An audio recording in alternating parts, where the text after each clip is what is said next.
Olá, olá! Estamos aqui no meu terceiro podcast. Desta vez vamos falar sobre gestão de património e, como tal, temos uma convidada também muito bonita, simpática e uma excelente profissional, que é advogada, a nossa Sofia Calamote. A Sofia Calamote, como acabei de afirmar, é advogada, muito direcionada para a consultoria empresarial e, como tal, houve necessidade, ela notou que haveria essa necessidade de fazer também um acompanhamento a nível privado das pessoas, porque isto é tudo feito por pessoas e das pessoas a quem ela prestava os serviços na área empresarial. E como tal, eu vou-vos apresentar a Sofia. Olá, Sofia. Olá. Muito gosto em ter-te aqui. Obrigada. E como tal, eu fiz aqui uma pequena introdução, mas convido-te a tu apresentar-te para quem nos vai ouvir neste podcast Café com Propriedades. Muito bem, muito obrigada, Hilda, pelo convite. É mesmo um gosto muito grande estar aqui contigo e participar um bocadinho mais para a divulgação e sensibilização de alguns pontos jurídicos que provavelmente as pessoas não sabem, mas que é muito bom saberem e é muito bom terem em mente que há várias possibilidades de se fazerem coisas a nível jurídico. Então, eu sou Sofia Calamote, realmente sou advogada. A maior parte da minha prática como advogada é focada em empresas, portanto, eu sou consultora empresarial, mas ao longo de todos estes anos de prática, que já são mais de 20, eu notei que há uma dificuldade grande dos empresários de dividirem aquilo que é a vida pessoal da vida empresarial. Isto porquê? Porque o direito não se restringe só à empresa. O direito está em todo lado. O direito já nasce connosco e mesmo depois de nós falecermos, ele continua a estar connosco e há direitos que permanecem para além da nossa morte. E, portanto, o direito, como está em todo lado, é normal que uma preocupação com uma situação jurídica familiar, nomeadamente com heranças, com regulação de poder paternal, obviamente que isso vai interferir na gestão das empresas e, portanto, eu ao longo destes anos contactei muito com áreas dispares do direito que não se cinzem só ao direito comercial, ao direito das sociedades comerciais, ao direito do trabalho, cinge também muito às heranças, à gestão do património e foi um bocadinho isto que motivou o convite da Hilda para estarmos aqui hoje a falar.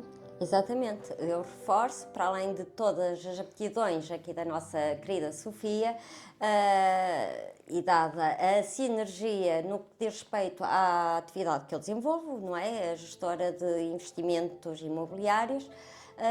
Portanto, o convite foi dirigido no sentido de a Sofia nos vir explicar um bocadinho e desenvolvemos aqui uma conversa fluida para quem tem dificuldade na gestão de património e heranças e perceber o que é que se pode fazer.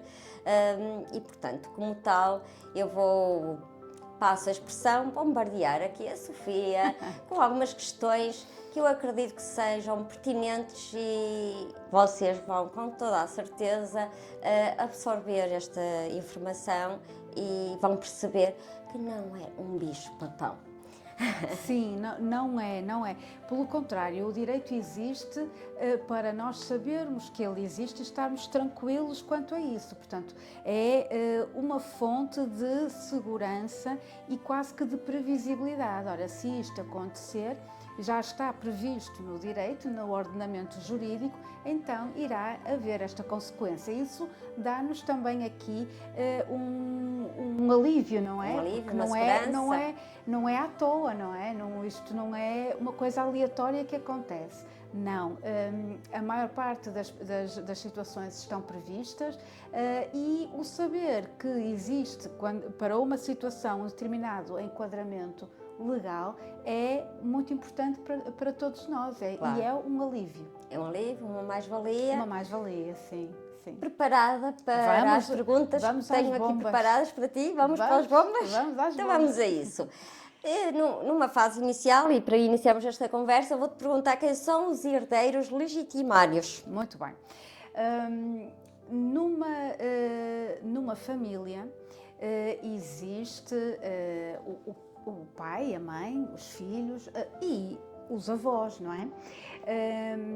E quando alguém da família falece, morre, nesse momento existe a abertura da herança e é a partir daí que, para além dos laços familiares, as pessoas adquirem a designação de herdeiros relativamente à herança da pessoa que faleceu, aos bens que a pessoa que faleceu deixou. E então existe programado na legislação várias categorias de pessoas, porque a organização familiar sempre foi nuclear, mas com a evolução também sociológica adquiriu alguma complexidade, não é? E então o direito também já previu essas e já se adaptou a essas complexidades, não, mas digamos atualizações familiares, sim, e sociológicas, certo? Pronto, então quem é que são os herdeiros legitimários? São aqueles que herdam sempre. Ou seja, são aqueles herdeiros que, mediante a morte de uma pessoa, herdam sempre. Ok? A não ser que haja uma deserdação, mas isso já é outra coisa, não é? E quem é que herda sempre? A pessoa, nós temos uma palavra que as pessoas não gostam nada, que é cônjuge. Cônjuge. Quem é o cônjuge? O cônjuge é o marido ou a mulher que sobreviveu, certo? Um casal, casam-se, certo? E agora também já há homem com homem, mulher com mulher, certo? Desde que haja um matrimónio e uma dessas pessoas falece, o cônjuge é a outra pessoa que sobrevive àquela morte, ok? Numa família tradicional temos o marido e a mulher, em que se o marido falece, o cônjuge sobrevivo é a mulher. Numa família de marido-marido, se um falece, o outro marido é que é o cônjuge sobrevivo, ok? O direito do sucessório aqui está perfeitamente adaptado a esta circunstância. Então, herdeiro legitimário, primeiro cônjuge sobrevivo e descendentes. Portanto, os nossos descendentes são os nossos filhos. No caso de haver um cônjuge e não haver filhos, mas ainda haver pais da pessoa que falece, então os herdeiros legitimários são cônjuge, sobrevivo, e ascendentes, pai e mãe da pessoa que faleceu. E a nível percentual, é a mesma coisa? Imagina que não haja filhos. O cônjuge tem o mesmo, a nível percentual, o mesmo direito que os pais? Ou... Vamos dizer então assim, quando uma pessoa falece, abre-se a herança, certo? No dia do falecimento, existe agora uma herança que é composta por todos os bens da pessoa que faleceu. Só que a percentagem de bens da pessoa que faleceu pode não ir toda para a herança, ou seja, pode não ir a 100% para a herança. Porquê? Desde logo quanto ao regime de bens de casamento. Pois. Certo? Sim. Ou seja, há vários registros. Registros. Ainda existe o de comunhão geral de bens, o de adquiridos, separação de bens. Pronto. É nesse sentido que estás a falar. Sim. Exatamente. No caso de haver um cônjuge sobrevivo, e nós temos que ver qual é que é o regime de bens do cônjuge, deles os dois, para perceber quais é que são a percentagem daquele bem que é comum que está na herança. Porquê? Se o regime regra ainda é o regime da comunhão de adquiridos, certo? É o mais comum, É o mais sim. comum, é aquele que não é preciso convenção antenupcial, pronto, é o mais regular aqui em Portugal, é o que se usa. Nesse caso, todos os bens que são adquiridos pelo casal depois do matrimónio são detidos pelos dois. Exato. Certo? Se falece um, só metade deste bem comum é que está na herança, a outra metade continua na pessoa que sobreviveu. E faz Ok? todo o sentido, porque Claro. foi adquirido pelos dois, criado pelos dois. Exatamente. Portanto, só 50% destes bens comuns é que vão para a herança da pessoa que faleceu. Os outros 50% mantêm a propriedade na pessoa do cônjuge sobrevive, certo? Então, neste bem específico, e se existem descendentes, só metade desse bem é que vai ser dividido por cônjuge e filhos. Portanto, 50%. Filhos ou na ausência dos filhos, os pais. Na ausência dos filhos, os pais, ascendentes, exatamente. Sim. E essa cota é igual, a percentagem é igual, ou seja, temos metade de um bem, 50%, certo? E esses 50% vão ser divididos pelo cônjuge e pelos filhos restantes. em partes iguais, ok? É sempre em partes iguais. Não existe um herdeiro que tenha mais direitos que os outros. É sempre tudo em função da percentagem que lhe cabe, certo? Por exemplo, o filho... Antigamente tínhamos o filho varão. O filho varão é que herda tudo. Felizmente, já está de bodeia, já ultrapassada. Já foi, exatamente. Mas antigamente havia muito isso, não é? E daí se calhar e os algumas filhos não pessoas... reconhecidos, que antigamente existia isso, aqueles chamados os filhos os bastardos, não é? Sim. Mas não se aplica aos tempos de hoje e não felizmente o nosso código já se atualizou há muito tempo neste aspecto, sim. Portanto, a cota será sempre igual, quer seja para o cônjuge e filhos, quer seja para o cônjuge e ascendente. Okay? Já agora deixa-me fazer uma outra pergunta, surgiu-me agora esta dúvida, porque o podcast é assim, é mesmo para conversa fluida. Suponhamos, portanto, tem os filhos, quando na herança constam os filhos, os pais do falecido já não têm herança nenhuma, porque já têm a cônjuge e os filhos. É só na ausência de pessoa não ter filhos, se não for pai ou mãe, é que a herança será dividida em igual parte pelos pais, se estes ainda forem vivos. Existe uma hierarquia de herdeiros. E esta hierarquia tem mesmo prioridades. A primeira linha de herdeiros é o cônjuge sobrevive e os filhos. Descendentes. Portanto, linha reta descendente. Está bem? Se não existirem filhos, vamos para o segundo bloco de herdeiros. Então temos o cônjuge e os ascendentes. Pode ser só um, mas são os ascendentes, certo? Se não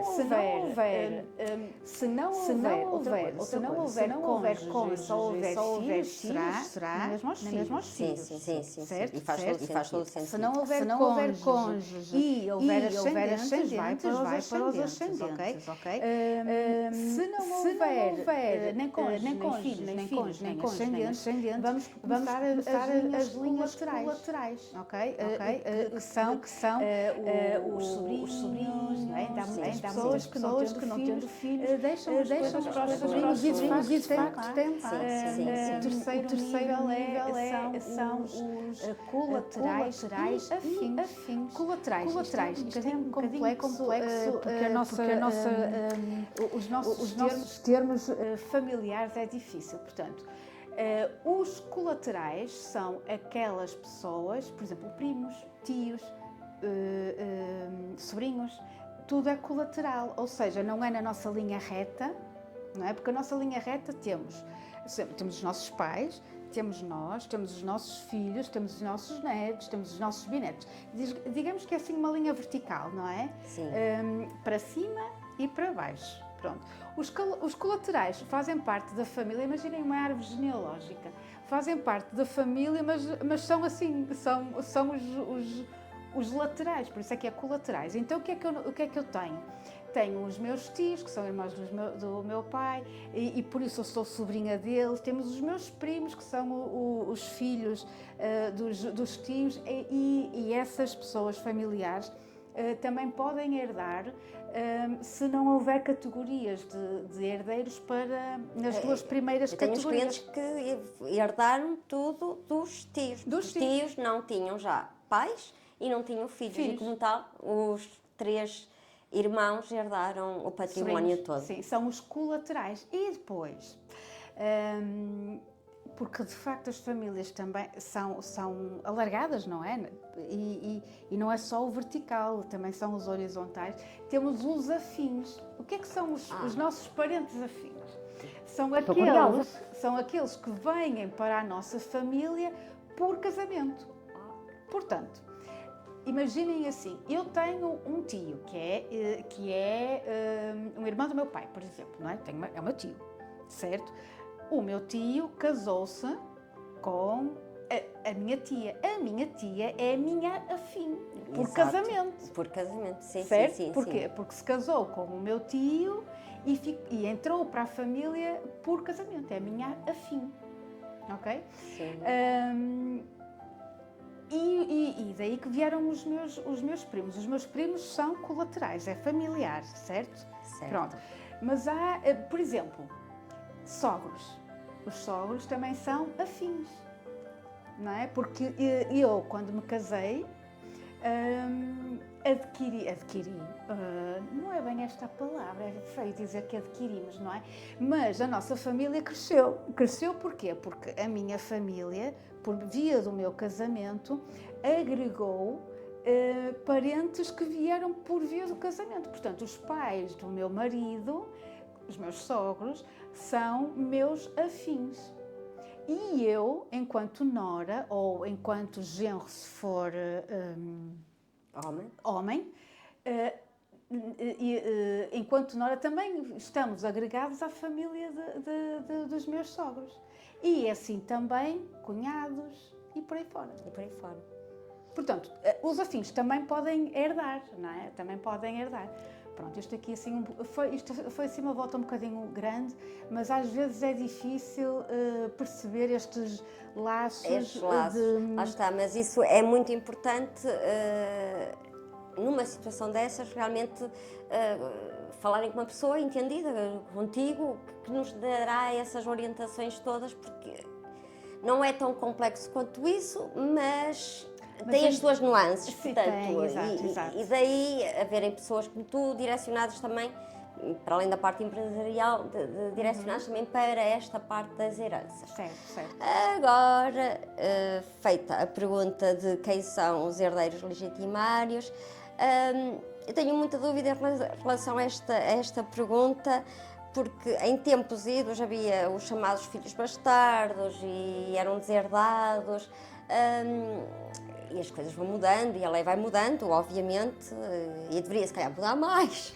Sim, concordo, mas tudo a Nos seu tempo. tempos de hoje é possível excluir herdeiros? Sim, e sempre foi. É? Sim, sempre foi, e eu acho que é uma coisa que se vai manter. Porque estamos a falar daquilo que as pessoas chamam de deserdação, e ao fim e ao cabo também é o termo jurídico. Uma pessoa pode deserdar um herdeiro, não é? Portanto, podemos retirar um herdeiro da herança, daí o deserdar. Eu vou deserdar alguém. Mesmo que seja um filho? Mesmo que seja um filho. Quais é que são os critérios? Existem critérios rigorosos para isto acontecer. Não é uma pessoa ter um arrufo com um filho e dizer vou-te deserdar. Isso não existe. Isso não existe. Então aí na adolescência quase todos seriam... Deserdados, é verdade. Não Isto de existe. filhos. Então, o que é que a lei previu? E está ainda em vigor e eu acho bem. Só podem ser deserdados os filhos que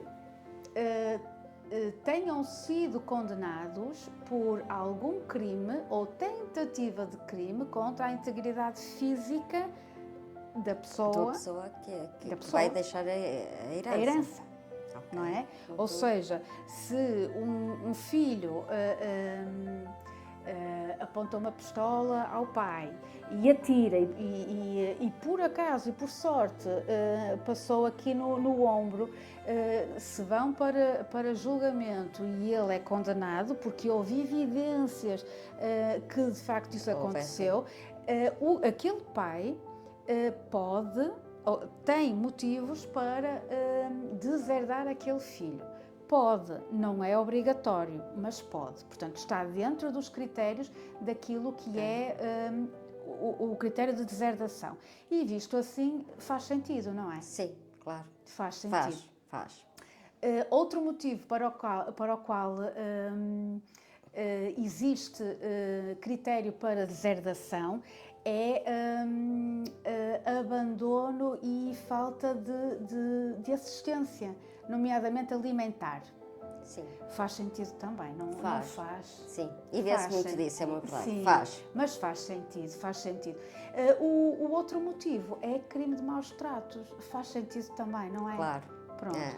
Tudo isto, estes critérios são critérios que levam a pessoa a poder fazer a deserdação daquela pessoa. E que é uma situação bem contextualizada, bem legítima e extrema. Se percebe. Sim, extrema. E é uma coisa que tem que ser feita exemplo. Não basta haver uma agressão verbal, não é? Tem que haver um processo em tribunal, tem que haver uma coisa que é evidente aos olhos de uma outra pessoa que é idónea, que teve a analisar ali a situação e que disse, sim senhor, este filho, eu tenho mais que provas para o poder condenar, não é? Portanto, por incrível que pareça, e até seja assim meio a sério, os pais podem deserdar os filhos. Eu acho que aqui está muito bem pensado, no sentido também de a pessoa não ser obrigada a deixar a uma pessoa que fez isso aquilo que poderia dar a um outro filho que não fez nada disso. É verdade. Não é? Eu trabalho muitas heranças, clientes com heranças, conheço de conhecidos, de facto, que são amigos ou vizinhos ou primos afastados que tratam da pessoa idosa e ao falecimento aparecem todos os herdeiros que não quiseram saber da pessoa durante anos e anos. Portanto, e nesse sentido acho que é mais do que legítimo, só que lá está, como não há esse registro de crime e não está evidenciado, as pessoas acabam por ter o direito legítimo, porque a pessoa também com a idade já não está com as suas capacidades e se calhar até é desconhecimento. Porque a desinformação é muita. Eu acho que é mais desconhecimento. É. Porque existem situações em que, por exemplo, a tentativa de crime, não é? De homicídio ou as ofensas corporais graves pode acontecer a um pai de 50 anos. Pronto, e é tomar logo as atitudes, não é? É não deixar para depois. O que eu quero dizer com isto é que as pessoas têm muito medo de olhar a morte e não querem fazer nada porque, sei lá, não sei, parece que chamam a morte. Se eu pensar na morte, chamo a morte, não é nada disso. É cautelar. Exato, não é nada disso. Então, se as coisas acontecem porque não? E se já temos os critérios para deserdar, não é? Por que não? Porque não? Já fazer o testamento e já dizer lá que deserda por causa destas circunstâncias que estão provadas. Já fica feito. Se, entretanto, a pessoa colocar-se em minha culpa e até for, a partir daí, o filho mais responsável, mais carinhoso, e aquilo foi sim uma coisa absolutamente pontual, a pessoa vai ao testamento e muda, não é? Mas se é para ser uma deserdação, tomem já as providências logo e não deixem para depois. Mãezinha, eu trato muito bem. Vê lá. Estou a brincar. Mudando de assunto, vai um bocadinho ao encontro, agora vamos falar um bocadinho da tributação, porque também há essa desinformação em grande parte das pessoas e não percebem muito bem relativamente às heranças. Isso posso dizer que quase todas as semanas que me passa pelas mãos que as pessoas têm essa dúvida. Podes contextualizar e explicar um bocadinho como é que é a tributação das heranças em Portugal? Sim, as heranças são sujeitas a imposto, certo? E eu estou aqui a ver principalmente dois impostos principais. Um é o imposto de selo, que existe em todas as heranças, sempre, e existe em situações em que esse imposto de selo, apesar de existir, está no nível zero, portanto está isento. Quais é que são as situações em que o imposto de selo está isento? Está isento na herança que vai para o cônjuge sobrevivo e descendentes. Eles, de facto, apesar de estarem sujeitos a imposto de selo, é tributado zero nesse âmbito. Todos os outros são tributados em 10%. Okay? Por exemplo, então, se eu tiver uma herança que vai para os meus colaterais, eles têm que pagar imposto de 10%. Está bem? Não está isento. Outro imposto relativamente à herança... 10% do valor da herança? Sim. Sim, do valor dos bens que venham dos para bens ele. Que venham para ele. Portanto, dentro de uma herança... E esses bens, os valores são pelas... Os bens, à partida, vamos considerar que são dinheiro, imagina, dinheiros em banco, nos bancos, terrenos... Por aí, esses valores são, se calhar, atribuídos ao valor que está na caderneta predial. Será por aí? Desculpa, para perceber estes 10%... Ao valor que vem para cada um. Porque numa herança pode haver pessoas que têm 0%, primeiro, relativo ao valor que vem para cada um. Porque numa herança pode haver pessoas que têm 0% de imposto de selo e outras pessoas que têm que pagar os 10%. Ou seja, se de imposto de uma herança existe um valor, ou seja, quer seja móvel ou imóvel, existe um valor, quer seja móvel ou imóvel, tio deixou-me ficar a moto que ele tem, a Harley Davidson que ele tem, deixou-me ficar especificamente no testamento a moto que era para mim, porque eu gosto muito desta moto, especificamente no testamento que era para mim, porque eu gosto muito desta moto, como é meu tio, eu herdo aquela moto, mas eu tenho que pagar, como é meu tio, eu herdo aquela moto, mas eu tenho que pagar o 10% de imposto relativamente à moto, que tem o valor do mercado X. Ok. Era isso que eu queria perceber. É relativo ao valor de mercado a cada bem físico, sim. Não é? Sim. Ou relativamente monetário, é fácil calcular, vai-se àquele valor. As contas é o mais simples, é aquilo, 10% daquilo, pronto. Todos os outros bens da herança tem que ser dado um valor, portanto, no rol de inventário que depois é apresentado às finanças, no seguimento dos procedimentos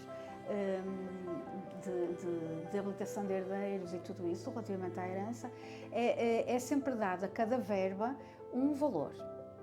Pronto, e é sobre esse valor. Se vier tudo para mim, por exemplo, se aquela Harley Davidson vier para mim, e eu, que sou sobrinha, terei que pagar 10% daquele valor todo. Certo? Percebido. Eu percebi, espero que vocês também tenham percebido, mas se não perceberem, Sofia Calamote, depois deixa o contacto. Outro imposto que eu estou a ver também, que é que causa muito atrito entre herdeiros, especialmente quando existem muitos herdeiros, são as mais-valias. Pois. São as mais-valias, e as mais-valias aplicam-se à venda de imóveis, especialmente os imóveis herdados. Então, a tributação das mais-valias é sempre aqui um motivo pelo qual muitas vezes não se decide vender um imóvel, porque há alguns herdeiros que só querem receber e não querem pagar. É verdade, com conhecimento de causa dos meus clientes. Não é? E vai daí que não há consentimento de todos para se vender.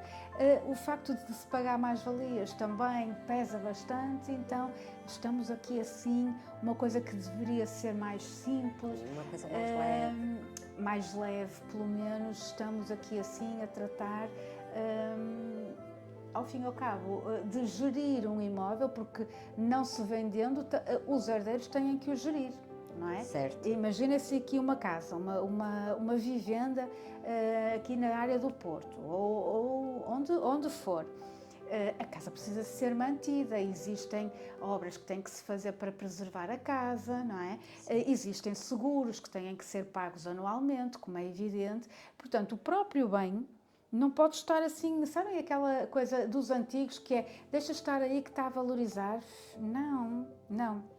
Existem autarquias que, para os imóveis que percebam que não têm a manutenção, porque os proprietários e coproprietários são obrigados a fazer obras de manutenção nos seus edifícios, nas suas propriedades, de 8 em 8 anos, propriedades urbanas. Sim. Não é? Porque os rústicos é limpeza, é outro tipo de coisa. Sim. Mas nos imóveis urbanos, portanto, casas e não só, podem ser anexos às casas, mas têm que ser mantidos. É uma obrigação, está no RGEO, que de 8 em 8 anos tem que haver obras de manutenção. Não havendo, existem até penalizações em sede de contribuição autárquica, porque as próprias câmaras dizem não estás a manter o teu imóvel, então a contribuição autárquica é mais gravosa em X. Isto acontece, portanto, às vezes o facto de mantermos um prédio na herança, porque não se quer pagar mais-valias com uma venda, é preciso realmente fazer bem as contas, incluindo perceber qual é que é o valor das obras de manutenção, dos gastos mensais, dos seguros anuais, porque se calhar ao fim e ao cabo... Pois, tem que se equacionar todas essas situações. Sim. E o melhor é mesmo aconselhar-se com quem sabe. Exatamente. Nós consultores temos uma formação abrangente, mas não tão técnica, nem tão... Está-me a falhar a palavra. Portanto, tu é que és advogada legislativa, jurídica, que terão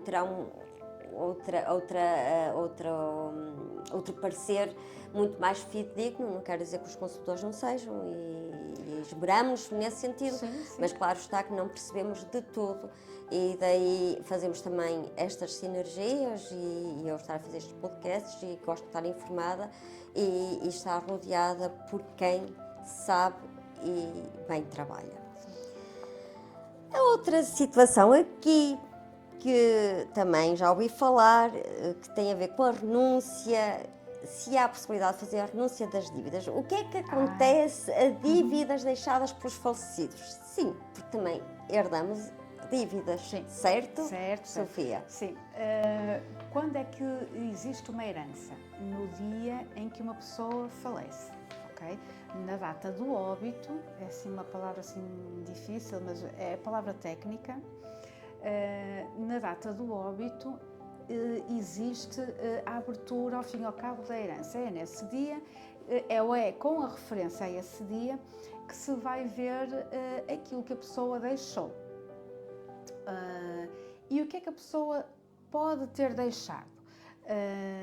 Pode ter deixado bens, pode ter deixado joias, pode ter deixado quadros, pode ter deixado carros, ou seja, pode ter deixado bens que estão sujeitos a registro e que é fácil de se fazer o elenco porque existem documentos, e depois há outros bens que já é mais difícil.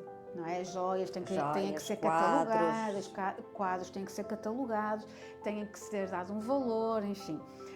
Mesmo até o recheio da casa também é importante, pronto. E também podem ter deixado dívidas que os herdeiros desconhecem. Porque havendo dívidas é raro o herdeiro que sabe. É verdade. Não é? É tudo muito escondidinho, porque a pessoa ainda tem aquela esperança de claro que é para pagar, então tem sempre aquela coisa, não, eu vou pagar, só que entretanto as coisas acontecem e podem haver dívidas.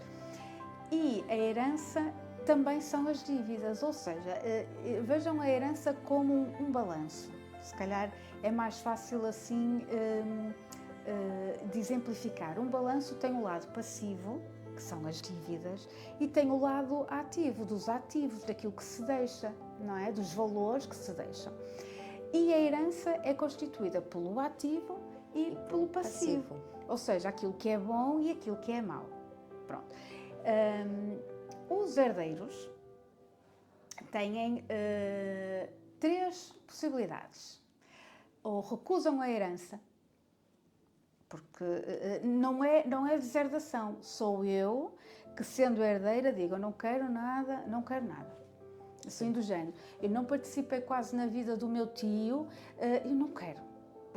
Não quero, pronto. Renúncia, é uma renúncia. É uma renúncia, eu não quero.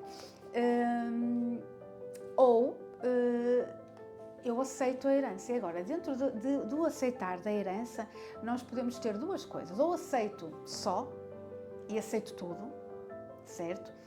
Ou, por outra, eu aceito sempre tudo. Ou se renuncia a tudo, ou se aceita tudo. Ou seja, não há renúncias parciais. Eu só renuncio a parte das dívidas. Não era muito... era muito... Não dá. Ou se aceita tudo a 100%, ou se renuncia a tudo a 100%. Dentro da aceitação, eu aceito a herança, eu posso me defender de uma determinada maneira, que é, eu aceito com benefício do inventário. O que é que isto quer dizer? No decorrer dos procedimentos pós-morte, nós temos vários procedimentos que temos que fazer, nomeadamente a habilitação de herdeiros.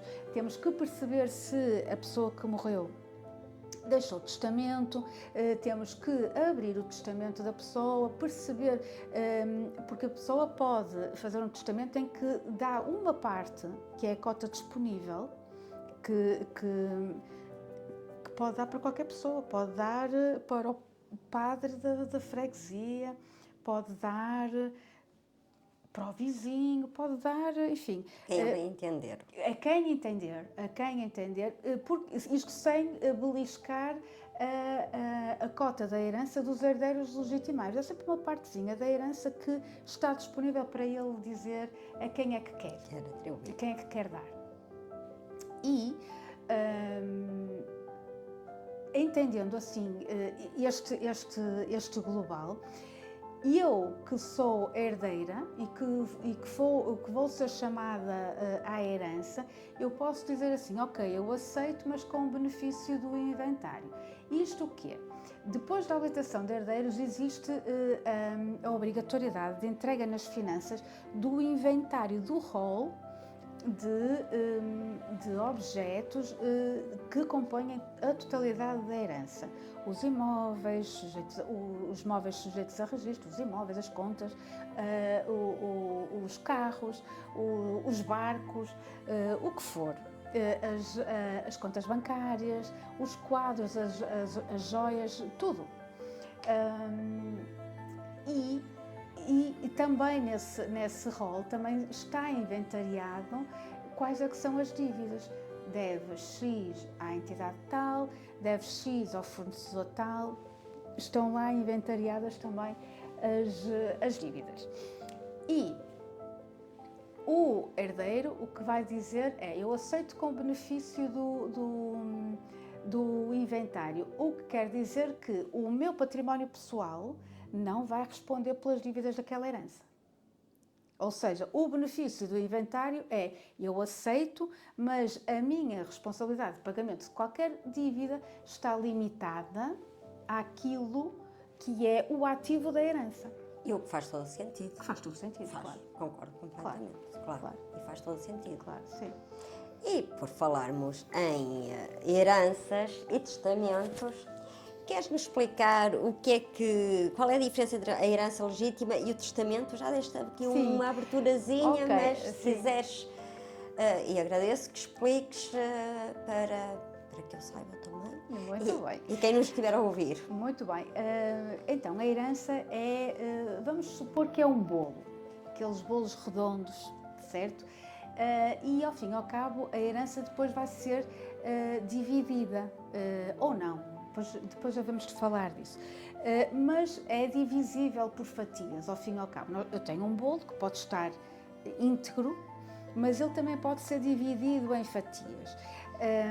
E uma dessas fatias está reservada para aqueles herdeiros legitimários que nós falamos aqui no início.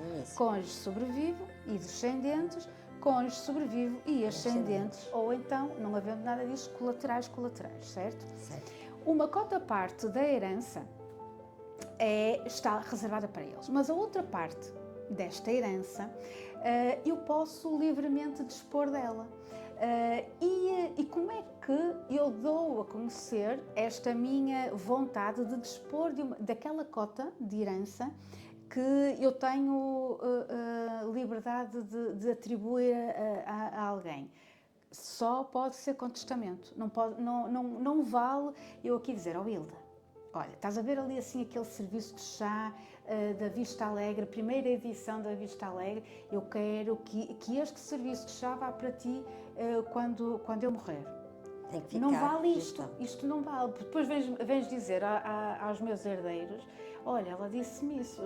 Pronto, sabem que depois, o que é que acontece quando as pessoas falecem? Depois elas dizem muitas coisas a muita gente. Pois dizem. Não é? Assim como também há dívidas fictícias que E, também sim, aparecem. também, Já ouvi histórias dessas. Já. Sim, também. O que quer dizer que é preciso, de facto, haver um testamento escrito em que a pessoa diz: olha, na minha cota disponível cabe este serviço de chá da Vista Alegre, está lá escrito o que é, e eu deixo isto atribuído à Hilda. E está lá escrito. E essa cota eu posso perfeitamente dispor dela para onde quiser. Mas agora dizes assim: então, e se a herança for 2 serviços de chá? Um pode ser para mim e outro pode ser para 2 filhos? Aí já não. Porquê? Porque havendo 2 serviços de chá, a cota que faz parte daquele bolo que tem que ser para os herdeiros legitimários já está do outro lado. Ok? E, portanto, já não se consegue dar a ti um serviço de chá havendo 2. Estou a perceber. Ok? Tenho uma cliente, que é uma senhora de idade, que eu sei que ela tem uns sobrinhos que já não os vê há anos. Ela tem efetivamente património. E passou uma procuração por um sobrinho, pronto, que está a gerir as contas dela. À morte dela, apesar, lá está, vai bater com aquela situação de deserdar. Esses sobrinhos, apesar de não ter ligação a essa tia, vão ter sempre direito à herança, porque ela não salvaguardou com a situação. Também ali o que é que ela poderia fazer? maus tratos, só se fosse a ausência, mas para a ausência, estás a perceber onde eu quero chegar? Sim, às vezes é difícil o enquadramento, porque é assim, a própria pessoa prefere, não é? Quantas famílias existem que deixa-o estar lá longe. Então aquelas famílias de imigrantes, o facto de estar longe e ausente e não haver aqui uma retaguarda familiar, é porque a pessoa foi trabalhar para o Canadá. Sim. E casou lá, e teve os filhos lá, e agora a vida é lá. Não é assim a coisa do abandono porque eu quero, pois. É porque a vida enviou-me para lá. Isso não é bem abandono, porque se calhar eles até contactam diariamente, se calhar alguma coisa de saúde que a mãe precise cá e ele telefona a alguém vizinho e dá-lhe o dinheiro e não sei o quê e a coisa acontece. Às vezes a ausência não é tão facilmente provável, não é? Porque o facto de estar longe pode estar perto. E ao contrário, há pessoas que dizem mesmo, eu prefiro que ele esteja lá longe, deixa-o estar. Mas estás meio adoentada, não queres que chame a pessoa? Deixa-o estar. Eu não quero causar preocupação, eu não quero que ele me veja assim, porque entretanto ou emagreci muito, ou estou mais debilitada, eu não quero que eles me vejam assim, eu não quero que os meus netos me vejam assim. E a própria pessoa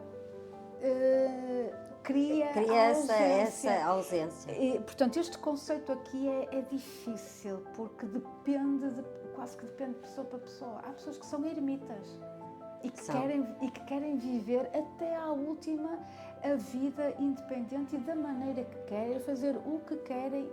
É difícil. Portanto, aí, neste caso, a deserdação se calhar não se coloca, porque a própria pessoa até pode estar muito confortável com esta distância. Sim. Não é? E se ela teve a presença de espírito e a consciência de passar uma boa procuração a alguém que consiga gerir o património, é porque ela também está confortável com isso. Certo. Não é? Sim. Parece-me. Às vezes o que parece não é. Mas tudo indica. Mas também há muitos casos, e deves saber que realmente há aqueles sobrinhos que até nem sabem o nome da tia e depois na altura aparecem. Também há esses casos, não é? E também há outros casos de cuidadores de fim de vida, não é? Mas aí a lei protege. É proteger, porque eu conheço 2 ou 3 casos em que os cuidadores ficaram com quase o património todo. Mas então foi porque houve qualquer outra coisa. Porquê? Porque nós temos na lei, no Código Civil, uma disposição clara em que se diz que é nulo o testamento que foi feito numa altura tardia da vida a favor do cuidador ou a favor do padre que tratou da pessoa no finalzinho, não é? Também faz que faz sentido. Faz sentido, certo? porque as pessoas já estão com alguma debilidade e faz algum sentido. Embora assim, as pessoas podem estar absolutamente conscientes e é um testamento válido, eficaz, feito com a formação da vontade daquela pessoa correta. Portanto, não houve pressão, não houve reserva mental, não houve nada disso. A pessoa quer, não é? Porque se sente confortável, porque se sente segura, porque se sente acompanhada, quer fazer um testamento com consciência para aquela pessoa. Mas o legislador diz, está bem, mas vamos aqui proteger a pessoa de algum tipo de aproveitamento que possa vir a acontecer nesta fase mais sensível. E então existe uma anulação, não do testamento na totalidade, mas do testamento daquela parte específica relativamente a esta cláusula testamentária que é contra aquilo que está na legislação. Isto é um bocado complexo para quem faz a legislação, porque realmente há casos e casos e depois não podem estudar, fazer uma legislação, uma lei para cada caso particular às vezes não se enquadra, tem que se tentar chegar. É complexo. Sim. Ainda na sequência, desculpa, eu faço as perguntas Vamos, assim, vamos. então não queres beber um chazinho? Eu vou beber, vou. Antes que arrefeça.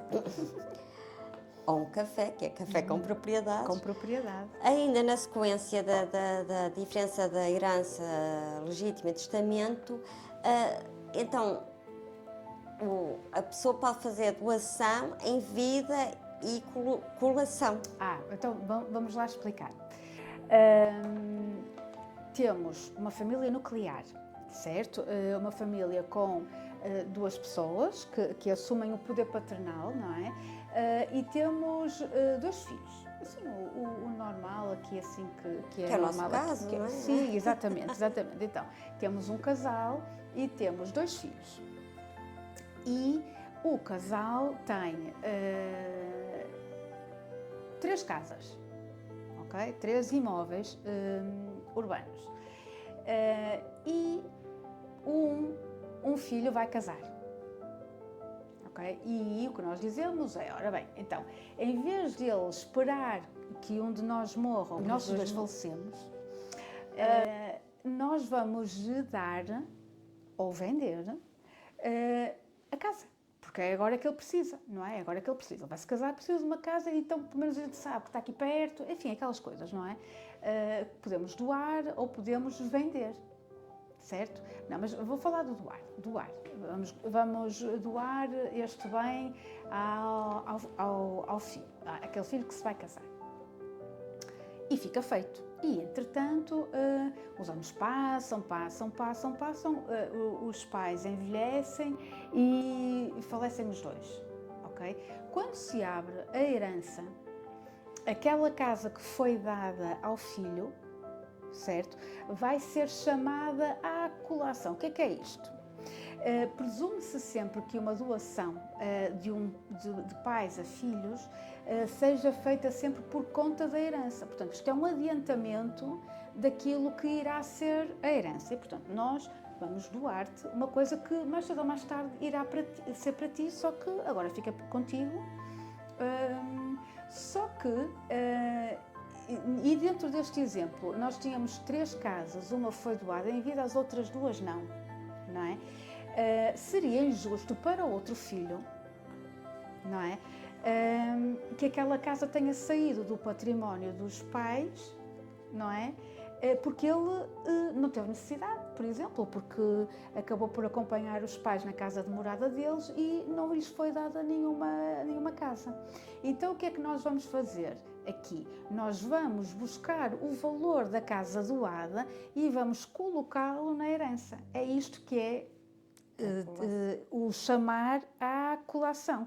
Portanto, nós vamos buscar aquela casa, aquele valor, e vamos colocar na herança. E a partir daí é que vamos atribuir a herança aos 2 filhos, neste caso, em partes iguais. Portanto, agora na herança, o filho B, que não foi objeto de doação, irá ter exatamente a mesma coisa que o filho A. E é o que é justo. É justo, realmente sim, a lei sim. contempla isso. Isso está bem feito, sim. Queres-me explicar o que é o planeamento sucessório? Nós em Portugal temos muito medo de falar da morte. Temos raramente pensamos em fazer testamento e então não planeamos. E achas que esse registro é muito cá em Portugal? Porque lá fora já não há este, digamos, tabu. Porque eu vejo nos filmes, já há mais essa situação dos testamentos. Sim. Aqui vai-se adiando, vai-se não querendo ver. E às vezes a pessoa pensa assim, quando eu morrer, fica tudo certo, fica tudo bem.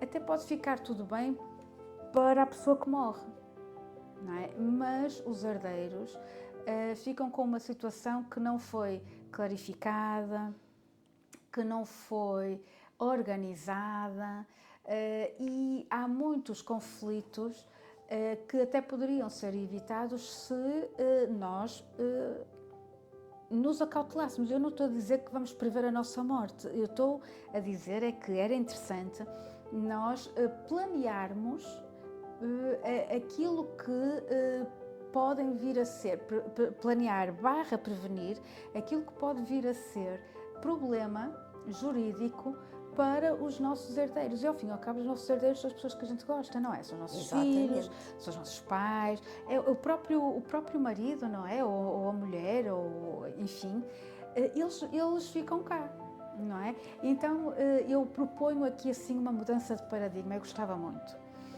Uma mudança de paradigma que é: o que é que eu posso fazer? Eu, Sofia Calamote, eu, Hilda Fraga, o que é que eu posso fazer hoje que vai facilitar a vida dos meus filhos no futuro de maneira a tudo ser tranquilo, ao companheirismo que existe agora entre os meus filhos não se destruir por causa dos meus bens da herança. Isto também é cuidar, não é? É cuidar, concordo, subscrevo. No podcast anterior, no meu segundo podcast, que foi com a Alexandra Paz, que tu também conheces. Eu conheço. Há lá uma parte que falamos sobre isso e o que ela diz que terá mais a ver com a parte da venda e mais-valias, mas vai um bocadinho ao encontro do que tu estás a dizer aqui, que é planear, salvaguardar, até porque depois muitas das vezes os herdeiros, os filhos, ou os pais, os ascendentes, por norma são os filhos, até desconhecem muitas das coisas, é uma canseira e quando... É o normal, não é? Os pais falecerem, os filhos ainda estão na flor da idade, entre aspas, porque os filhos ali naquela fase da adolescência e os filhos têm tantos assuntos, ainda estão com a atividade profissional tão ativa, mais os filhos, e ainda ficar com uma situação dessas que é como ficar com a chamada, conforme se diz a gíria, a batata quente nas mãos, podendo salvaguardar os filhos disso e prevenir, realmente vem aqui ao encontro do que é o planeamento sucessório. Então, o que é que o planeamento sucessório me diz enquanto advogada? Diz-me que existem ferramentas jurídicas que clarificam, não é? E uma delas é o testamento. Uma delas é o testamento que eu queria desmistificar aqui assim um bocadinho, porque as pessoas nunca querem fazer testamento, têm medo de se arrepender de fazer um testamento, e eu queria dizer aqui o seguinte: o testamento é feito e não é irrevogável. O testamento pode ser revogado a qualquer momento. A qualquer momento. E existem pessoas que fazem vários testamentos. Fazem um, depois as circunstâncias da vida mudam e revogam aquele e fazem outro. Não tem problema. Não tem mesmo problema. Claro, qual é que é o problema que tem? São as custas de registro, mas não será equacionar que é eu sei que é um custo que não sou eu que vou beneficiar, mas são os meus filhos. Mas quantas vezes nós não temos custos porque ter filhos é um investimento, não é? Certo. Porque não investir também na tranquilidade dos filhos quando nós já não estivermos cá para orientar? Concordo. Não é? Portanto, porque não? Também não é tanto assim.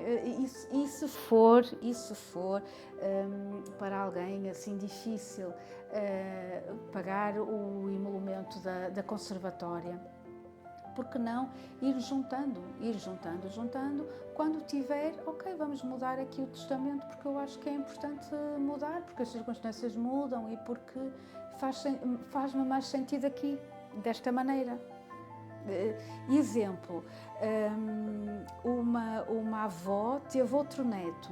Eu posso mudar o meu testamento no sentido de incluir esse neto, que entretanto não tinha e agora tenho, e dar-lhe uma parte da minha cota disponível.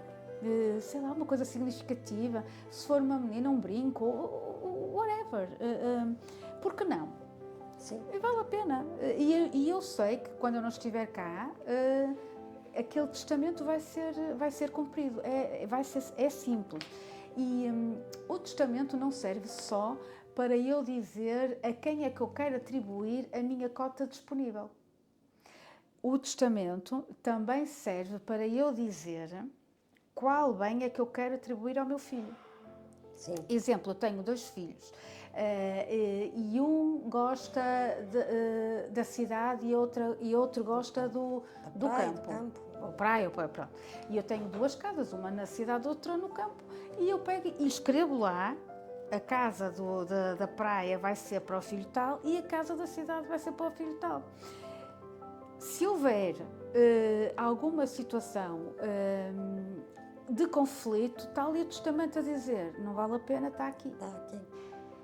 Ok? Nem vão por aí, porque eu decidi escrever e está feito.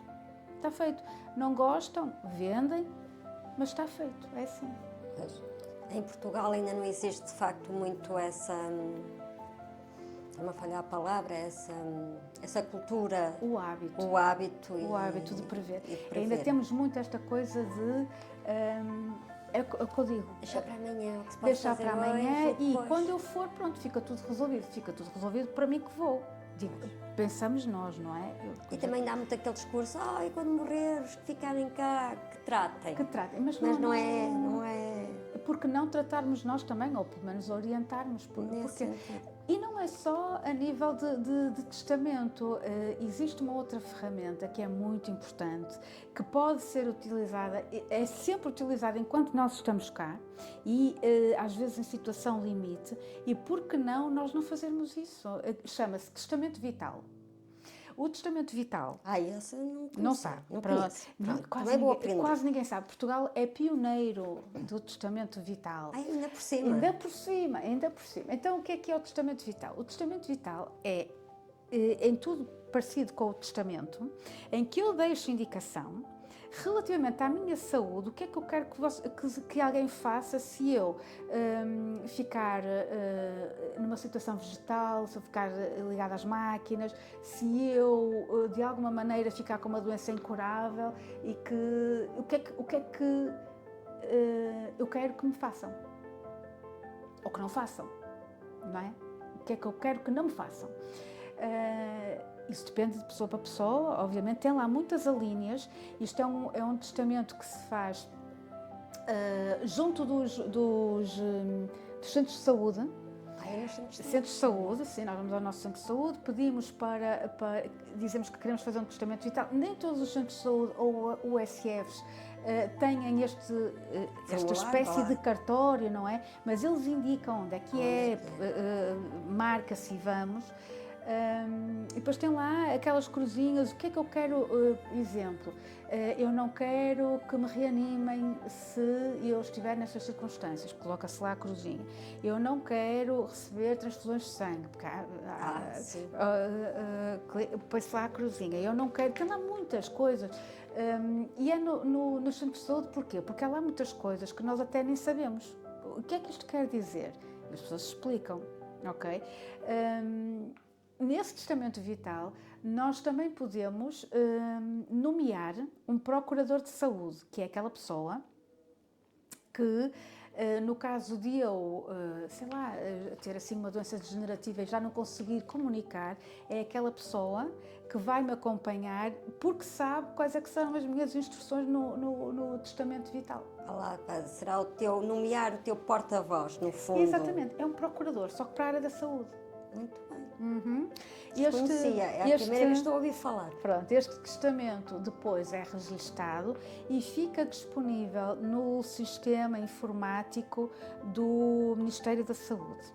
Ou seja, se eu fizer o testamento aqui e depois imaginem que eu tenho um acidente, porque estou no Algarve e tenho um acidente e entro quase que em coma no hospital do Algarve, eles, com os meus dados, eles têm acesso ao meu testamento vital e sabem o que é que podem fazer e o que é que podem não fazer.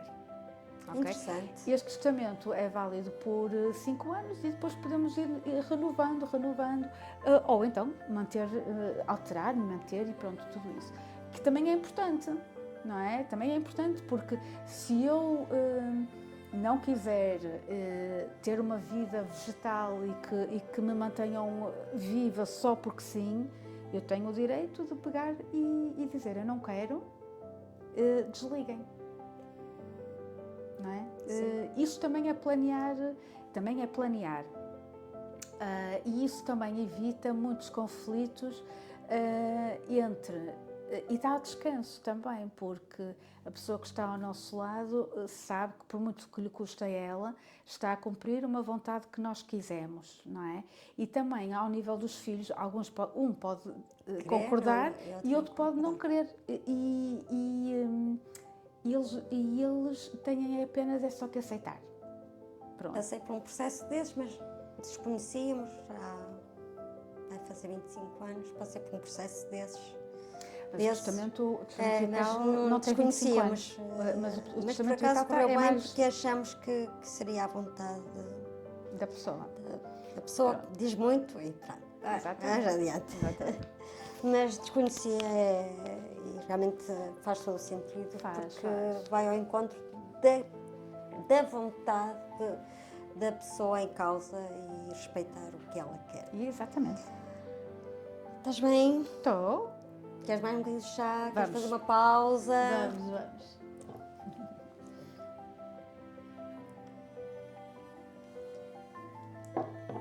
Agora, relativamente aqui à herança, como é que se procede, mudando aqui um bocadinho, dentro do mesmo tema, mas como é que se procede na herança de imóveis e registros? Com os procedimentos subsequentes ao óbito de uma pessoa, nós abrimos os procedimentos de herança. E então o que é que acontece? Com a habilitação de herdeiros e a entrega do rol, do inventário de bens da herança nas finanças, as próprias finanças vão abrir um número de contribuinte que é um número de contribuinte distinto, que é o número de contribuinte da herança. Portanto, eu não sei se sabem que a partir do momento em que nós falecemos, o nosso número de cartão do cidadão, o nosso número de contribuinte caduca, não é? Porque é uma coisa nossa, não é? Então caduca porque a pessoa titular daquelas referências numéricas, vamos dizer assim, já não está e, portanto, caduca. Então, abre-se um contribuinte relativamente à herança, que é um contribuinte próprio, onde vão estar os bens da herança, todos listados. Os bens e os herdeiros, ou não? Nesse número de contribuinte, portanto, é uma boa pergunta. O contribuinte da herança diz, o titular é herança de... E o cabeça nome de da pessoa, casal e depois os... não, herança a herança do que faleceu, exatamente. E a pessoa que faleceu. E com a habilitação de herdeiro, nós sabemos quais é que são as pessoas que estão agregadas àquele número. Mas a herança é sempre a herança de... faz sentido, sim. A herança de...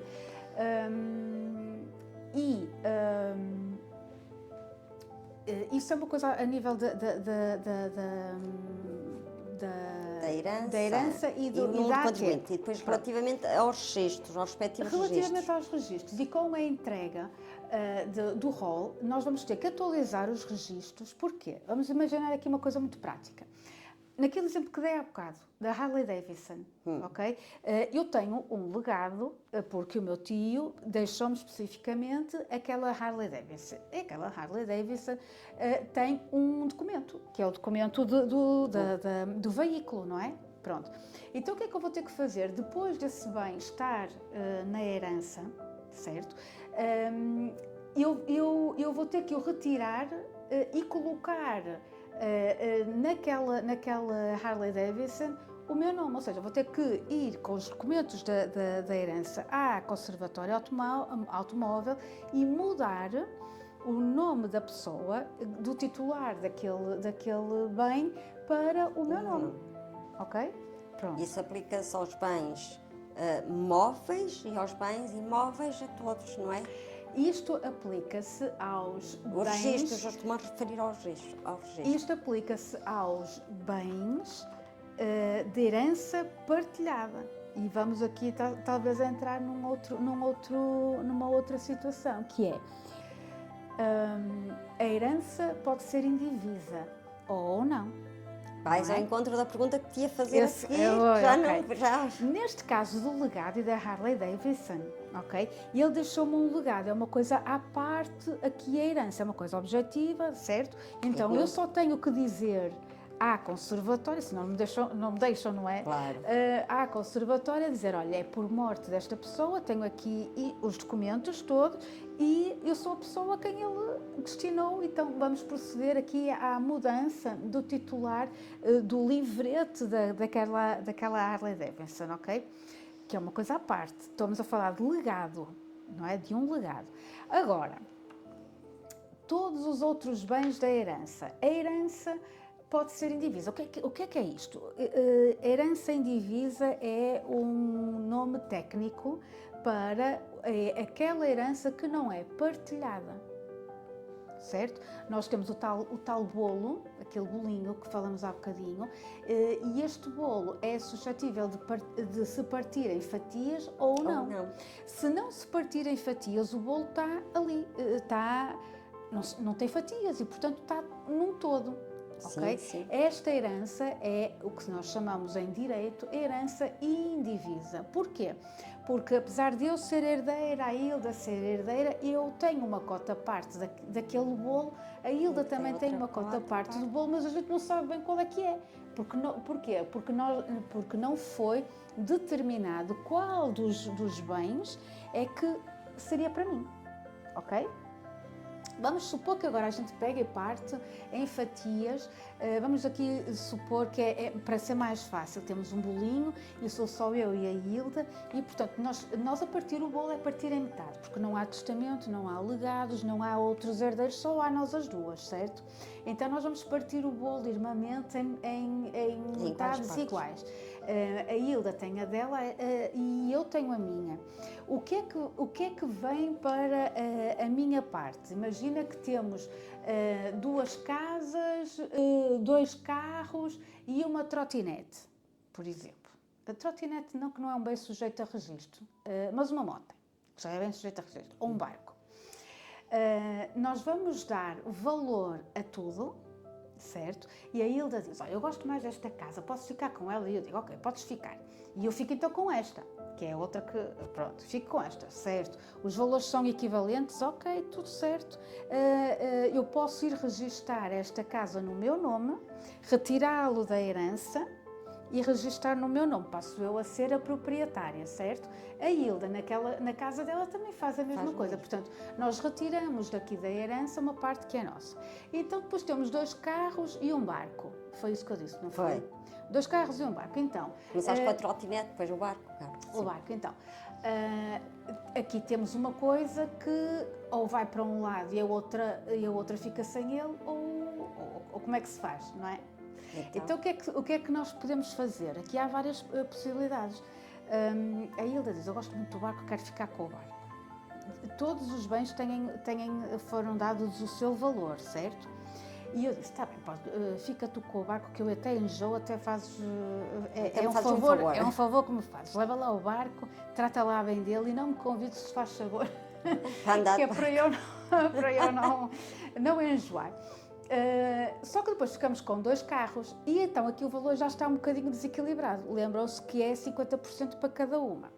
E então, mas também não é justo eu ficar com os 2 carros e só a Hilda com o barco. Então a Hilda quer ficar com o barco e com um carro, nós damos o valor e eu vou ficar aqui um bocadinho prejudicada? Não. O que é que se combina? Fazemos o valor daquele carro e barco e o valor deste meu carro. A Hilda provavelmente tem um valor, sei lá, vamos aqui supor, de 500 euros, de 1000 euros, vá, a mais relativamente a mim, ok? Então, o que é que ela vai fazer? Ela vai me pagar a mim a diferença, de maneira a eu ficar com exatamente o mesmo valor, só que em dinheiro, não é? E ela fica com aquelas coisas e eu fico com uma parte em dinheiro. E isto que ela me vai pagar a mim tem um termo técnico no direito, em nível jurídico, chamam-se tornas, Tornas. Eu acho que já é um termo aqui que as pessoas normalmente usam. Ou seja, o herdeiro que tem um valor acrescentado, mas há coisas que não se pode partir, não é? Não posso partir o barco ao meio, não posso partir uma moto, uma um carro. morta, pronto. Então o que é que se faz? A pessoa que tem mais valor paga torna, que é a diferença, ao outro, de forma a ficar equilibrado e atingirmos os 50% para um lado e 50% para o outro, ok? Isto é uma possibilidade. Mas há outra possibilidade, que é, eu não quero dividir nada. Então fica o bolo intacto. Isto é a herança indivisa. Ok? Então, olha, trabalhei agora com uns clientes que é isso mesmo. Herança indivisa. Curiosamente, em Portugal... Ainda não há registros.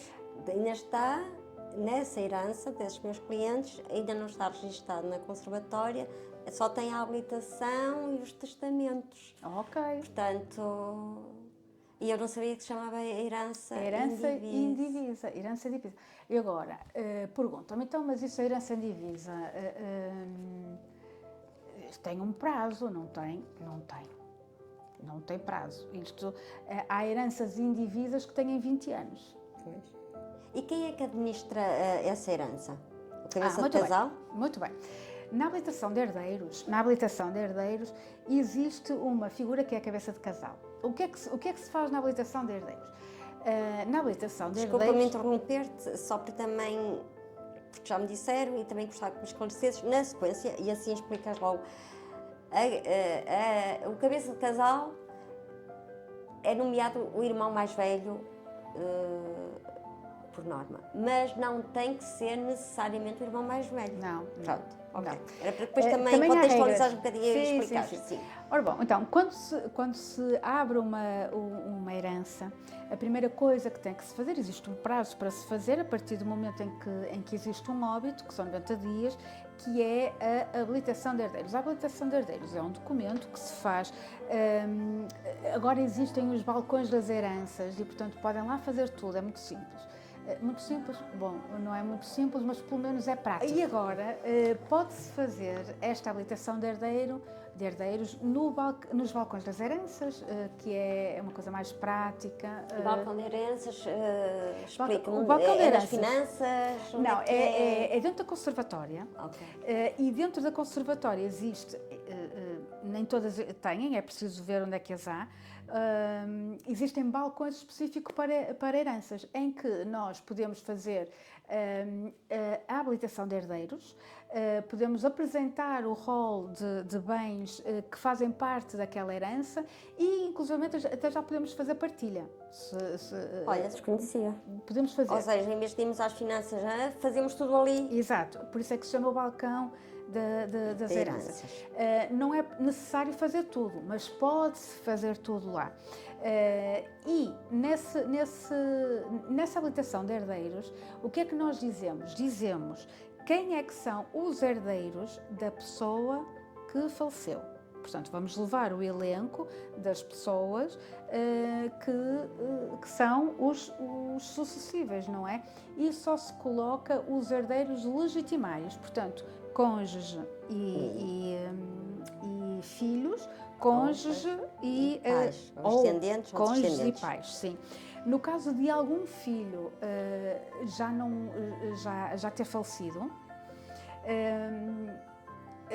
a pessoa que vai fazer a habilitação de herdeiros vai também identificar os netos, se ele os tiver, porque eles entram na herança por direito de representação do pai ou da mãe que, entretanto, faleceu. O facto de falecer não quer dizer que, havendo descendentes, sempre na linha reta, não é?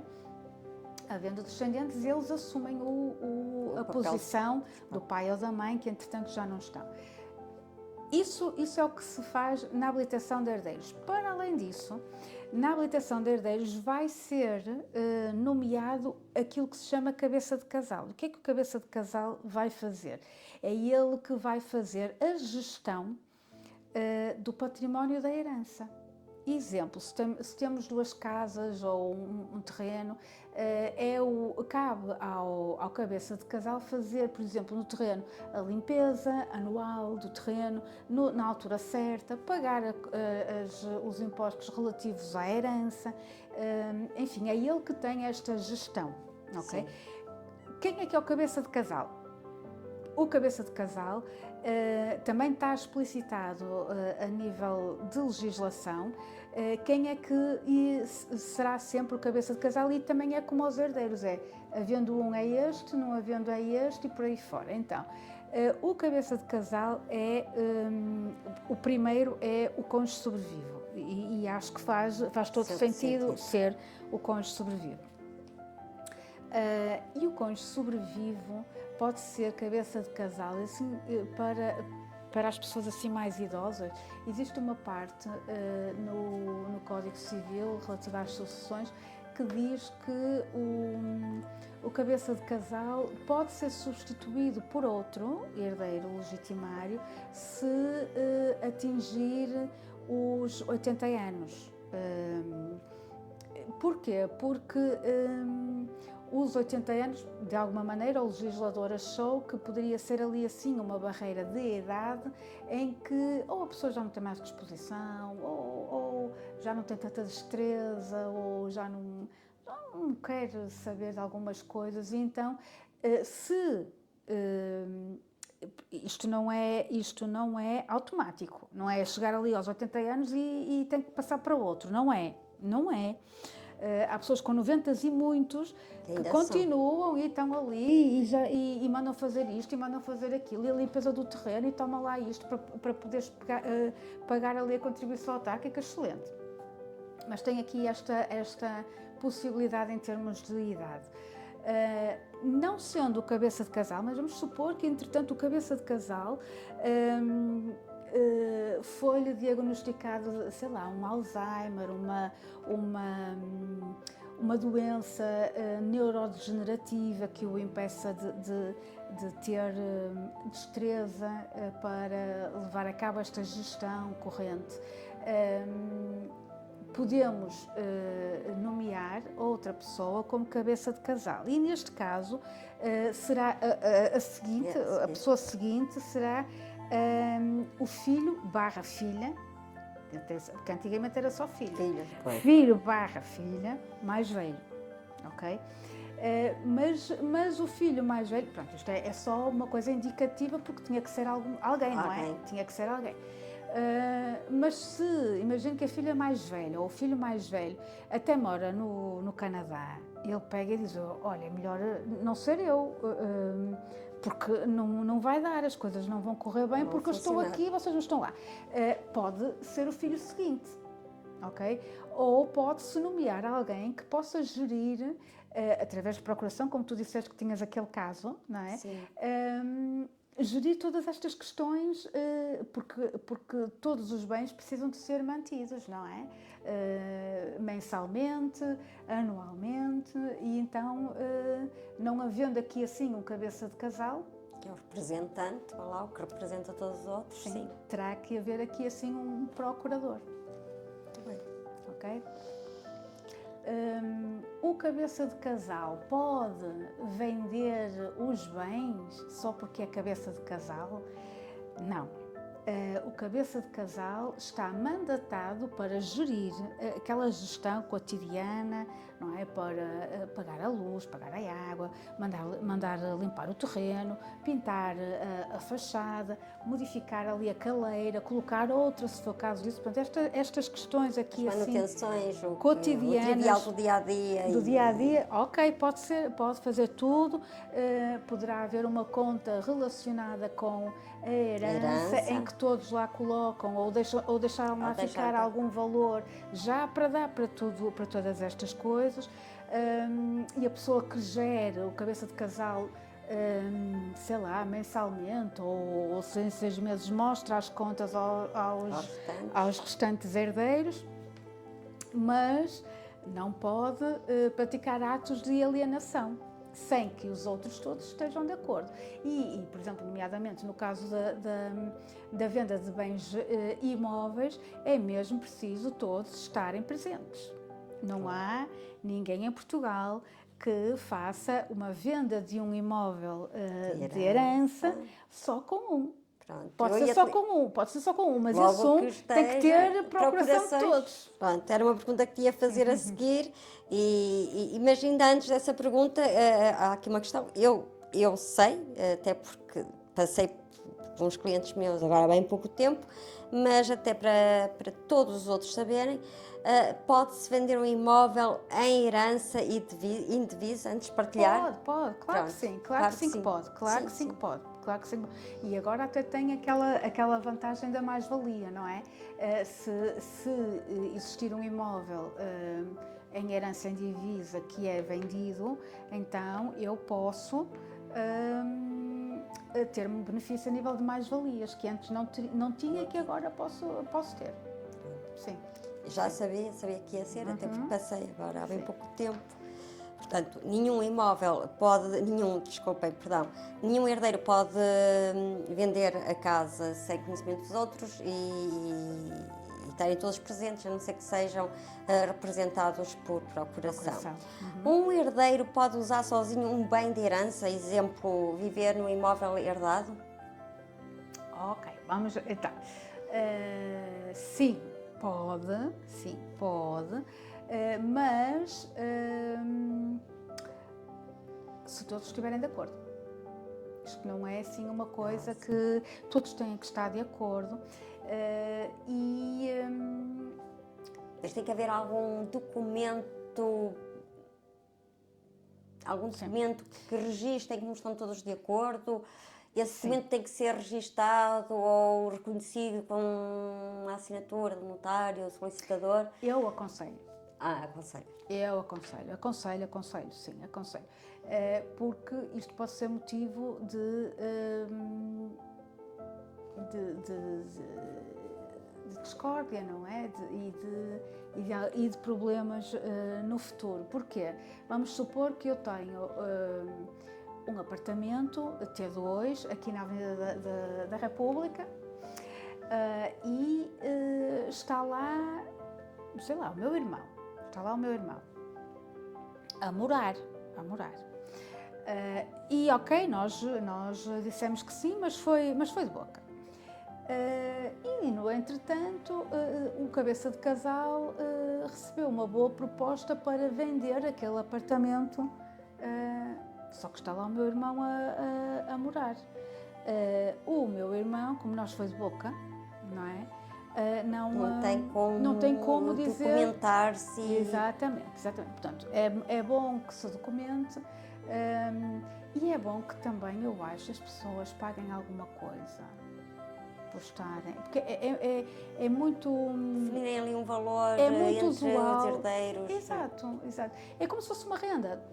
Estou ali, aquela vai ser a minha casa. Se eu estivesse num sítio qualquer, não estaria a pagar uma renda, não estaria a pagar um crédito. Pronto, porque não colocar as coisas assim claramente? E assim fica tudo... Exato. Direito e ninguém vai um dia mais tarde cobrar essa situação. Exato. Outra coisa diferente, porque nós temos aqui uma problemática relativamente à casa de morada de família, que também me perguntam muitas vezes, e aqui eu acho que a situação é um bocadinho injusta, que é, imaginem um casal. É injusto, é. Imaginem um casal que tem uma casa. Comprou a casa, pagou a casa ao longo do casamento, certo? Pronto. E a casa está paga, está paga. Não há crédito, não há dívida, não há nada. A casa está paga, é ali que mora o casal. O casal tem 2 filhos e um deles morre. Ok? Quando morre, metade dessa casa é herança. Certo? Metade dessa casa é herança. Ou seja, a pessoa que sobreviveu tem a parte dela, 50%, mais 1/3 da outra metade. Sim. Ok? E, de um momento para o outro, ela que tinha uma casa que construiu ou que pagou juntamente com o marido, deixa de ter a total propriedade daquela casa. Se um dos filhos disser, mas eu quero a minha parte porque até me dá jeito, porque isto, porque aquilo, está no seu inteiro direito de pedir, só que a pessoa que antes tinha a totalidade da casa, agora não tem, e provavelmente tem 80 anos e não pode ir ao banco buscar valor para pagar aquela torna que ela tem que pagar ao filho por uma casa que até aquele dia era dela. Aí há uma lacuna, não? Eu acho que é tremendamente injusto aqui. Também acho. Até poderia ser tudo igual como está na lei sucessória, mas a casa de morada de família deveria ser acautelada porque, havendo outros bens, ok, não é? Mas quando não há, ou quando não há suficientes, a pessoa fica ali assim um bocadinho numa situação complicada. E também é este o motivo pelo qual muitas heranças estão indivisas até ao falecimento da segunda pessoa, da mãe ou do pai que sobreviveu. Porquê? Porque os filhos não conseguem. Aquela casa é dos pais, é do pai e da mãe, e é por isso que vai ficar ali sempre até a outra pessoa falecer. Agora, ainda na continuidade da situação, suponhamos as tais heranças indivisas, eu e tu, irmãs, a nossa mãe, e tu não queres fazer a partilha, mas eu quero vender a minha parte, a minha cota parte. O que é que a lei prevê para... Imagina, quero vender ao Joaquim das... O que é que a lei prevê para isso? Ora bom, há duas formas de lidar com uma herança, não é? As pessoas entram num acordo, não é? E se vende e o dinheiro é repartido, ou não entrando num acordo vai-se pela via judicial e é o juiz que vai determinar a venda e o valor da venda e distribuir o valor pelos herdeiros. Estas são as duas vias para lidar com os bens da herança. Só há estas duas formas. Por isso, ou se partilha, ou se tem uma herança indivisa e vende-se na totalidade, ou então também há outra, que é, eu tenho uma casa juntamente contigo, somos as duas herdeiras, e só somos nós as duas herdeiras, e portanto, eu tenho 50%, tu tens outros 50%, mas o imóvel é o mesmo, certo? Tu queres vender, não é? E eu não quero comprar. Eu não quero comprar a pensar que tu vais ficar ali com uma coisa que não vais poder fazer nada porque eu não quero. Errado. Tu podes alienar, tu podes vender 50% daquela casa. Pois, A outra pessoa qualquer. Pode-se vender, mas também a dificuldade também está aí. Qual é o comprador que vai querer? Pode-se, legalmente, a legislação permite, mas também é difícil alguém comprar, não é? É difícil, mas não é possível. Eu tenho uma situação que é tão engraçada, que é, houve uma herança que tinha um moinho. Então, uma metade do moinho era para uma pessoa, outra metade do moinho era para outra pessoa, não é? E o outro herdeiro, que isso também é um perigo, não é? O outro herdeiro, e o bem não estava dividido, portanto, a herança é indivisa também. Não é? E um dos herdeiros tinha uma dívida e foi executado pela dívida e foi penhorado metade do moinho. Porquê? Porque metade era dele, não é? Outra metade não, metade do moinho estava penhorada e outra metade não. E então, nessa sequência, portanto, neste contexto, nessa sequência, houve alguém que comprou metade do moinho penhorado. E é possível, é possível. É possível. Sim, pronto.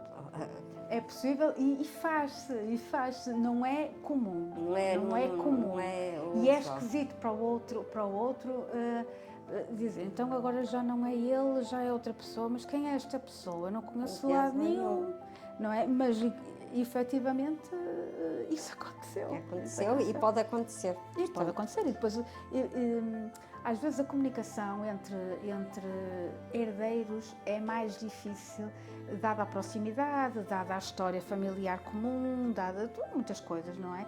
E às tantas, eu depois não sei como é que aquilo aconteceu, mas às tantas, uma pessoa diferente, totalmente desconhecida, tem melhor comunicação com a pessoa que Com a fica. pessoa, sim. E as coisas até E desenrolam-se bem. quem sabe? Quem sabe? Quem sim, sabe? sim, sim. E para além disso, de quem poderá eventualmente comprar a cota parte, que é possível, em outras situações que tenhamos dúvidas, não há como. As profissões existem, existem consultores ou gestores imobiliários, existem advogados direcionados para as várias áreas, fiscalistas, e se existem é porque têm um conhecimento técnico e que nos vão aconselhar da melhor forma. Portanto, e nada como a Sofia, que na gestão de património e de heranças pode-nos clarificar e às vezes até poupar muitas dores de cabeça, poupar dinheiro. Daí eu também alertar para quem nos está a ouvir que de facto mais vale um bom conselho do que 3 ou 4 más decisões. Sim, Não é? é. Estás a gostar? Estou. Está a correr bem? Está muito bem, muito bem. Eu ficava aqui assim muito tempo. Até porque nota-se que é mesmo a tua área, estás aí a trabalhar, a falar de uma forma muito fluida. Sim, sim, sim. Eu ia quanto tempo pode durar uma herança indivisa? Há algum timing? Explica. Explica-nos. A herança em divisa pode estar assim muito tempo. Ou seja, não há prazo. Não há aquela coisa de dizer a herança está em divisa 1 ano, 2, 3.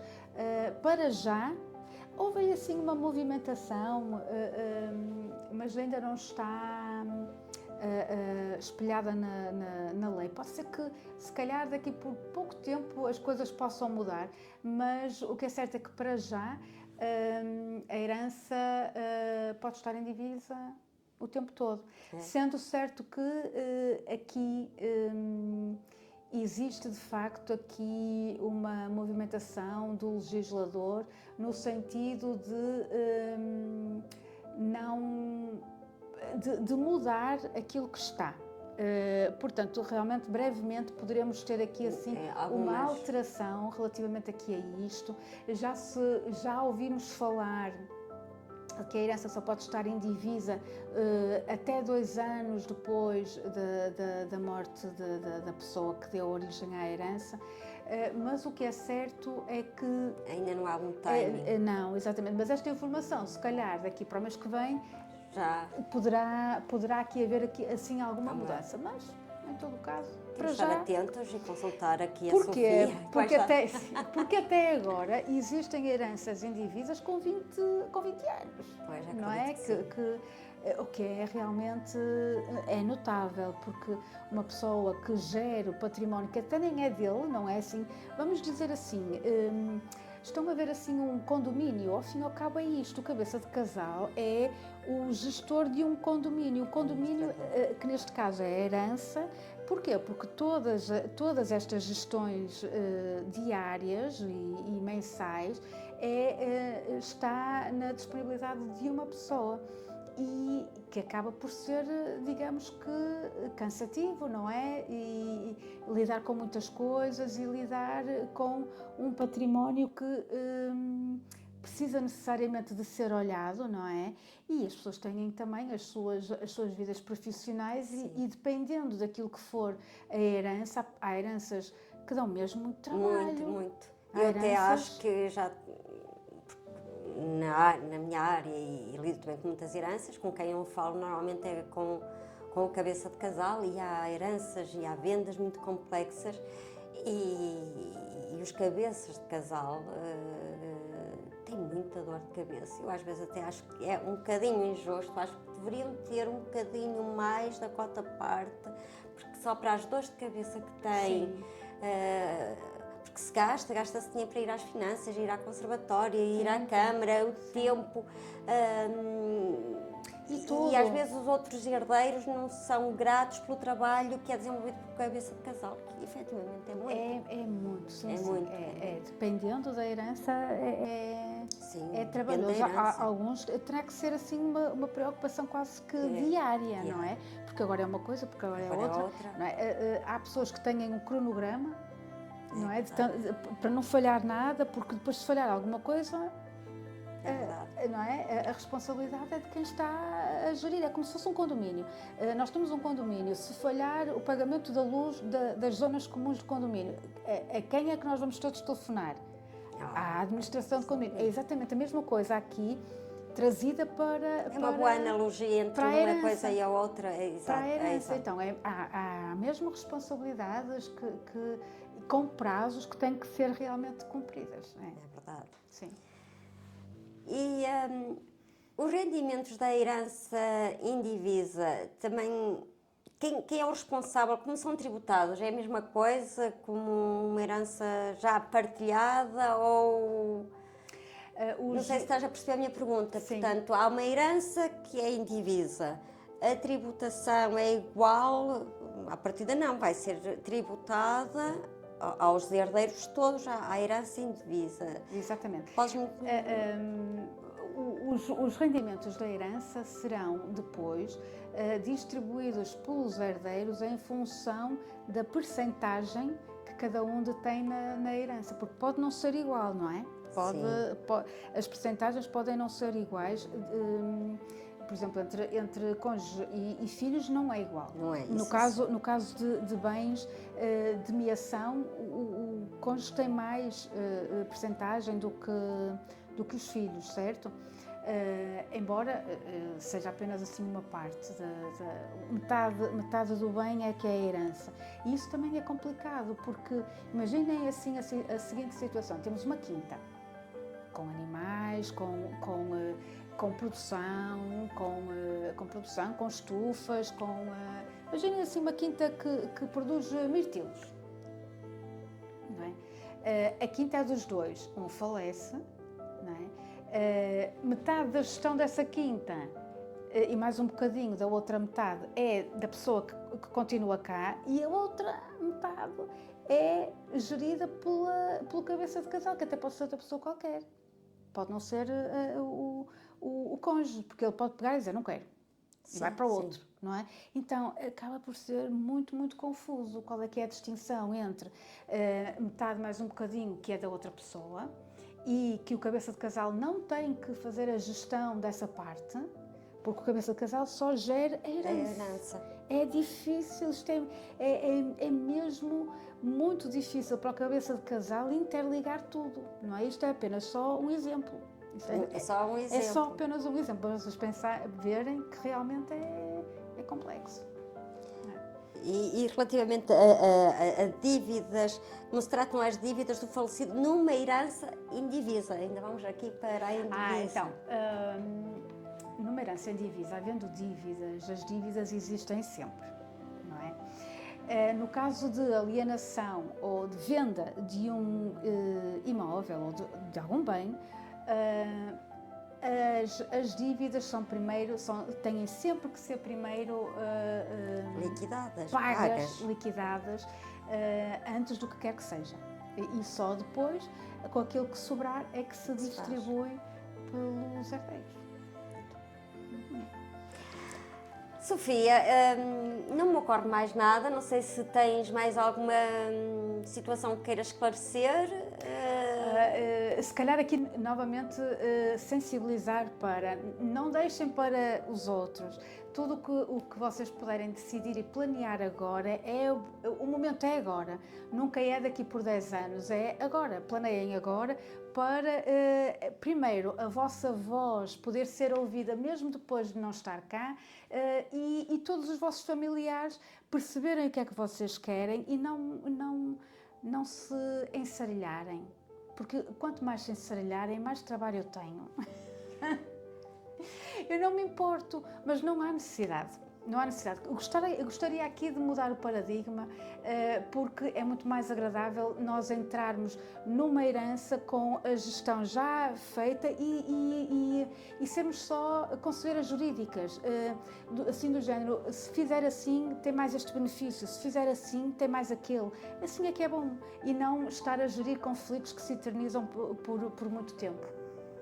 Pronto, e eu concordo e subscrevo o que a Sofia está a dizer. Ela roubou-me as palavras, porque era o que eu iria dizer.